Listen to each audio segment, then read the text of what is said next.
Cam Jordan is here, one of the best defensive linemen of his era. What's going on, buddy? NFL all-decade team, 2010s, right? No big At deal. The defensive end situation. No big deal. It happens. Yeah. They say I'm blessed, fully blessed. I got to zoom in here on a Segway today. So I was gonna ask, you're riding a scooter around Radio Row. I got the GT3 Pro, which is meant for big guys. It's the next wave of electric scooters, which everybody knows Segway is the #1 electric scooter brand in the world. But they also are getting, they've got e-bikes as well. And so we've got a little power assist. So while traffic is getting hectic here, and I've been here, I live here, so I haven't really left. But as it gets more hectic into the weekend with a big game, things are getting sort of icky on the streets. Yep. But me, I'm whipping through. I love that. And just know, this morning I was on an e-bike, had to go pick up some stuff from Jordan brand. But it was so easy. Hopped on a scooter, whipped around, came back, done. Would have took me 20 minutes in a car. This is a home game for you, so to speak. Is it? It's a home game, and I'm not playing. I don't feel good about it. Yeah, I stumped you for a second, huh, Kev? No, what I'm going to say is, it's so you get to welcome people into your city. We do. You get to give. I'm sure everybody has food. Like, hey, where should I eat and all that stuff. I've given out a lot of recommendations. Yeah. So GW Fins. I went there the other night. Vegas, elite, right? The wine list amazing. Did you get the scalloped? Halibut and scallops put together? I got the filet mignon. I'm going to talk about GW Fins. So I was drinking beforehand. Okay. And I had a beer. Yeah. And in my You had hand, GW Fins and you went for a beer? No. So I had a beer from the place I was previously. There we go. Okay. So I'm waiting for my friend. Nope. And I take one step in to see if he's there, and I've got the beer there, and I was like, this is a nice place. Uh-huh. And so I don't want to have the beer in the lobby. And this woman comes to me and goes, etiquette. the woman goes, sir, bring the beer in. We accept the beer. And I was like, what a great New Orleans place. Just bring in the outside beer, sit there in the lobby, drink the styrofoam Bud Light for the next 10 minutes, and my friend came. It was a very welcoming New Orleans experience for me. Hey, man, Southern hospitality is what New Orleans is built off of. At the end of the day, if you think anything about New Orleans, it's great food and great people. Stick to where your nose goes. That means when you smell that aroma in the air, you're in a great place. When you hear that wonderful music, you're going to have a great time. And if you ever get tired of walking, hop your behind on one of these scooters. Because the Segway scooter is zooming. Allegedly goes 50. I don't know. I've seen about 40. How fast have you gone? About 40. About 40, okay. And that's in here with people around. I'm swerving. You got to watch. There's a lot of NFL players, so you might take somebody out. There's a lot of NFL players, which means there's elite reactions happening. Well, that's what I was going to say. What I was going to say was, you said you're not playing in this game. Yeah, not playing in this game. If you wanted to get rid of some of your competition, just target it. Just target it. Yeah, at this point, since I'm not allowed to play in this game, I could be taking out a future teammate. Oh, Jesus. Because I will be, you call it tampering, I call it poaching. Yeah. We're saying the same things, except I have no executive power to bring him here. Yeah. All I've got is wishes, hopes, and dreams of us winning the Super Bowl next year. All right, no, that's a good point. See, this is why I'm glad we're bouncing stuff off each other. Absolutely. Because I had the idea to maybe. I say, Segway e-bike. You say Segway scooter. Yeah. We'll go back and forth about this. We'll go back and forth. All right, let's talk about these two teams real quick. We'll start with the Eagles. Yeah. The Eagles front seven. Just watching it as someone who knows the pass rush game so well. Mm-hmm. What do they do well? Man, it's like they got a turn-by-turn GPS like my scooter does. The way that they stick to the script about how to beat you with their feet or in the air. Yeah. It's just, what they're going to do, and yet it seems like you can't stop it. Saquon's going to get the ball or Jalen's going to run it. Yeah. And yet if you stack that box, you put 8 in the box, you come down hard on the run game for them, they're going to beat you with A.J. Brown, Dallas Goedert, or Devontae Smith. They can beat you any and everywhere. It's tough to defend everything. But at the same time, they've got to worry about Pat Mahomes, Travis Kelce, Worthy, as well as, and nobody keeps talking about, DeAndre Hopkins is there. Yeah. Just like sitting in the chamber. Yeah. DeAndre Hopkins is your wide receiver you're holstering. Yeah. Best catch radius of his generation, and he's just there. And he's just there. For what? This game. There's going to be 8 minutes left in the fourth quarter. Hell it's going to be 24-22, and someone's going to go down. 8 minutes too much. It's going to be 2 minutes. This is going to be about a minute 45 of the quarter. They're going to be it's going to be 25-21. Yep. With Pat Mahomes at the 20, he's going to have to put a miraculous a minute 45, and that's probably still too much time, and he's going to go down to win it. Or it's going to be a significant deficit, and the Eagles win. I see if it's going to be a big gap, it's going to be Eagles. It's going to be a little gap. You know Pat Mahomes closing it out. He's got the ultimate finisher. Absolutely. Speaking of, we had a couple pass rushers on today. Really? I've been joking with them. Max Crosby was on. Wow. Love Will Max. Anderson was on. Love that guy. Great people. It's like every defensive end is just a great person.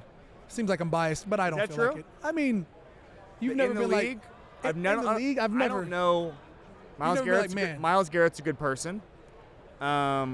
The Bozas, great people. Great. Okay. So, but I don't know. There's not many where I'm just like, oh, this guy. Maybe it's just a position. I'll say it's a position. When I think like offensive lineman, I'm like, really nice, corny, cheesy, fat guy. Yeah. Well, yes. Well, we they have to be fat for work. We like them because of their fat personality, not because of how they look. Yes. Come on, Kev. Agree. Then they all lose weight as soon as they retire. Oh, do they? A lot of them do. They go one of two ways. Nobody stays the same over there. Like, you can't just walk into society at 6'7", 350 pounds. You either go 6'7", 260, or you go 6'7", 500. You've seen both. I need to tell you a story. So this is a name drop, but it's going to be on another podcast, so it's probably not exclusive to me. So yesterday, I was at Chris Long's house. Okay. His place he's the Green Room. renting Yeah, here. the Green Room podcast. I'll say it. You don't have green lights. And what is the Green Room? I don't know. Green light. Okay. I don't even want to know. I don't want to. Green Room is like where you go to before you're in a show. His podcast backdrop has always been green, so that's my fault. Okay.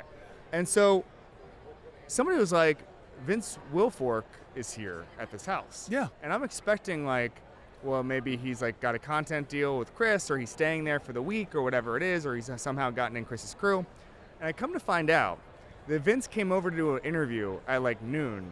Just chill. And then was like, this place is awesome. I'm just going to go smoke meats in the back. Huh. And he was just grilling for like hours. And then by the time I got there, I think he went out to the one of the events and then came back. He's just making food for everybody. And it wasn't like prearranged. It was like Vince Wilfork is an amazing person who just wanted to start making food for people. So there you go. You know, not a DN, but a D tackle, and we'll take the defensive line. Exactly. Great people. Exactly. You know? And he had lost some weight also as well. Really? Yeah, he looks better. Love that for Vince. Yeah. He looks a lot better. Not that he looked amazing when he played, but he doesn't need to. Yeah, he was like one shiny wrecking ball of havoc. Unbelievable. Absolutely. Unbelievable as a player. Like, he doesn't get the credit he deserves. No, most nose tackles don't. I agree with that. Yeah, they're like, they're like guards in the league. Nobody really cares what a guard does, but if we have to say your name, it's a bad reason. It's a bad reason. Yep. So what I was going to say was about Mahomes. It seems so frustrating to have him in the pocket because the joke I always say is like his speed is one step faster than you. Like it's so hard. He should not. You look at him and you're like, I know I can outrun him, and then he starts rolling out the pocket. You're like, oh, he's moving. It's not like horsepower. It's probably like watts, like the Segway's GT3 Pro, who has 7,000 watts worth of power. Right. So when you're looking at him evade the pass rush, what do you notice?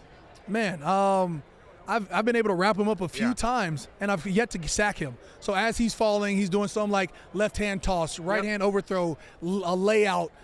Somehow, some way, he gets the ball out. He's a wizard. He's one of the few wizards of the game. Normally, when you wrap somebody up, they get a little nervous. He's like, I'm making this play regardless. The confidence would be the difference. And then the most frustrating thing is, you don't wrap him up, and then he does the limping thing to show you he's hurt. He's always doing the limping thing. He's the closest thing to a basketball player we have. He looks like he died for a play. He comes back the next play and does something miraculous. You're like, okay, I get it. That's why you have a basketball-type contract. He took acting classes with them. Throws like a baseball player. No doubt. Gets paid like a basketball player. Wins a Super Bowl every year. That's a pretty good setup. I hate it for me next year.